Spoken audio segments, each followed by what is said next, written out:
inevitablemente una buena parte de los contenidos de la revista se aproxima a procesos que han sido caracterizados, procesos históricos caracterizados por la violencia, como este mismo de las insurrecciones campesinas y la guerra federal.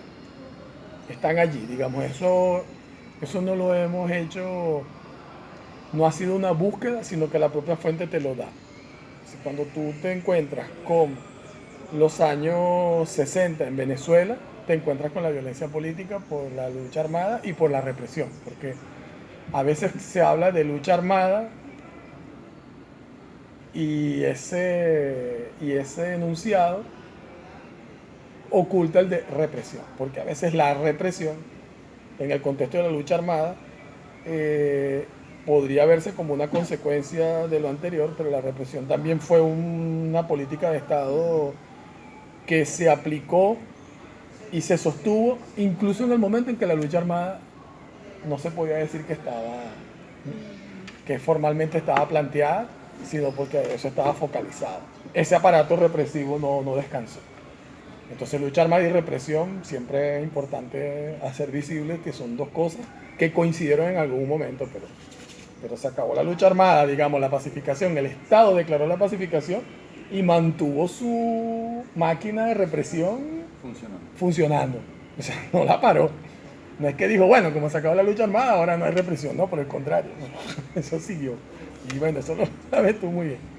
Eso no estoy inventando nada. Pero eso te lo da la fuente. Ahora, ¿en qué sí nosotros hemos tratado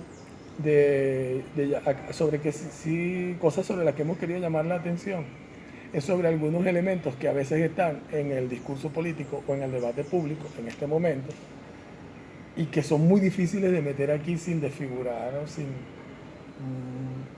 afectar el concepto de la revista, pero para eso hemos apelado a cosas muy formales. Y pongo el ejemplo del 11 de abril. En la revista 35 o 36, hay que confirmarlo, en la web está, la de abril del año pasado. ¿Nosotros qué hicimos? Bueno, ¿por dónde le entramos al 11 de abril que tanta vuelta se le da? Bueno, vamos a meternos en la perspectiva de la gente que estaba ahí en Miraflores antes del 11 de abril. Así que decidió irse para allá y que nos digan por qué se fueron para allá. Estás hablando del 11 de abril del 11 de abril 2002. del 2002, exacto. Entonces, ¿con qué nos encontramos? Bueno, nos encontramos con que la gente dio su testimonio y no fueron gente buscada homogéneamente, por el contrario, buscamos en distintos contextos. Pero claro, la gente toda estuvo ahí por una razón, por muchas razones, pero había una fundamental, que todos la decían, y es que ellos, ante la evidencia o la sospecha de que iba a haber un golpe, se fueron a Miraflores a crear un tapón popular. Y ese tapón popular implicaba para ellos ser un escudo para proteger al presidente Chávez, ¿no? Y entre otras cosas se pintaron la cara de rojo. Todos acordaron que se iban a pintar la cara. Hicieron unos trabajos de inteligencia porque se fueron hasta las iglesias de ciertas zonas del este de Caracas a oír las homilías. Y fueron creando toda una red allí y una especie de espíritu de cuerpo que les permitió no solo prever, anticiparse, sino estar allí cuando tenían que estar.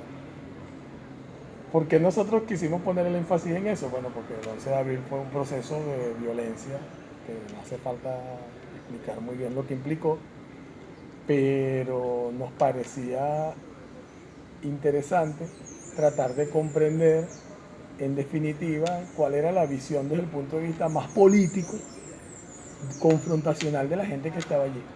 Tú no percibes en ninguno de esos testimonios ni violencia, ni animadversión, ni rabia, sino una convicción de que ante un golpe de Estado ellos tenían que actuar.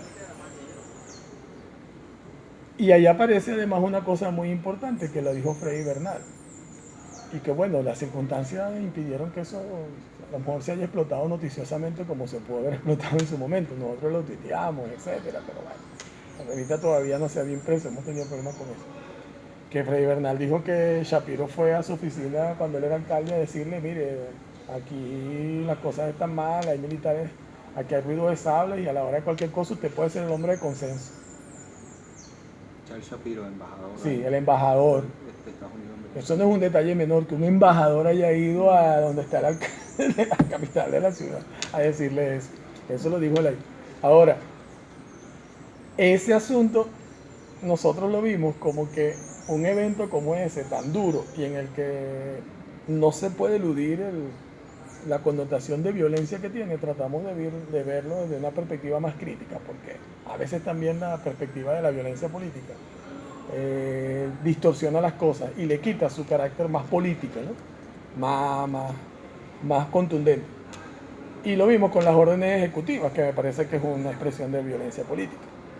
La orden ejecutiva contra funcionarios venezolanos, tal como lo reivindica el Departamento de Estado, que dice que ellos no están sancionando al país ni haciendo nada ni siquiera contra el Estado venezolano, sino contra unos funcionarios específicos. Como eso está tan metido en el debate y en la polémica, lo que nos planteamos fue lo siguiente: bueno, pero no, esto es una revista, pero además es verdad, esto es una revista de divulgación histórica, es un hecho de ahorita, de actualidad, ni siquiera es historia reciente, es actualidad, es más periodístico si lo quieres ver. Vamos a ponerlo en perspectiva histórica.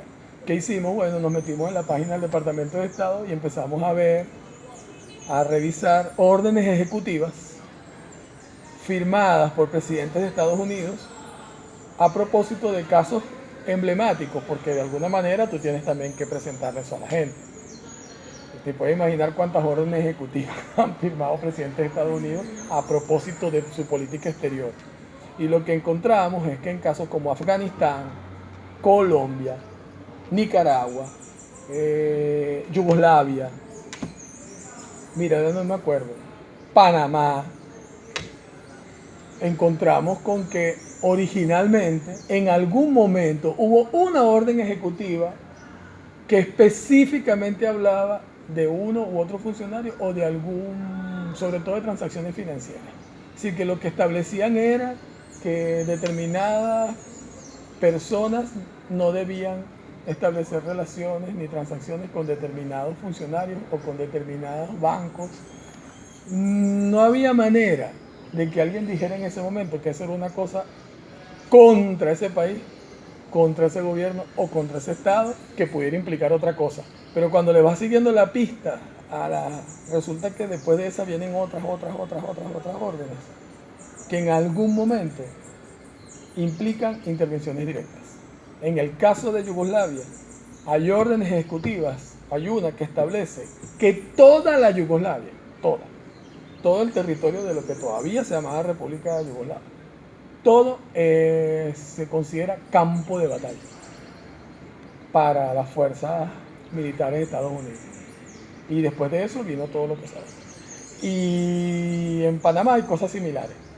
Todas tienen la fórmula de amenaza inusual y extraordinaria, porque dentro de la tradición de ellos, dentro de la jurisprudencia de Estados Unidos, el presidente no puede firmar una orden ejecutiva de esas características si no se considera que haya una amenaza extraordinaria e inusual. Por eso ellos dicen que es una formalidad. ¿Verdad que Obama en algún momento llegó a decir, no, bueno, no estoy diciendo, no creo que eso no sea una amenaza para Estados Unidos, es una formalidad, que sin eso el Congreso no lo pasa? Y otra cosa es que las órdenes ejecutivas no son decretos, el Congreso de Estados Unidos los puede derogar, aunque el presidente las haya firmado. Y ese es un elemento que también se había perdido de vista en el debate, porque había que hacerle presión también a ese Congreso. No solo la cuestión de Obama, derógala, sino al Congreso, porque también te muestra cómo el Estado de Estados Unidos, desde el punto de vista de su política exterior, sobre todo cuando implica potenciales escenarios bélicos, bueno, actúa como una máquina justamente, es todo un sistema. Está la Cámara de Representantes, está el Senado, está el presidente, está la orden ejecutiva, pero el Senado puede tomar o no ciertas medidas y las podría desactivar.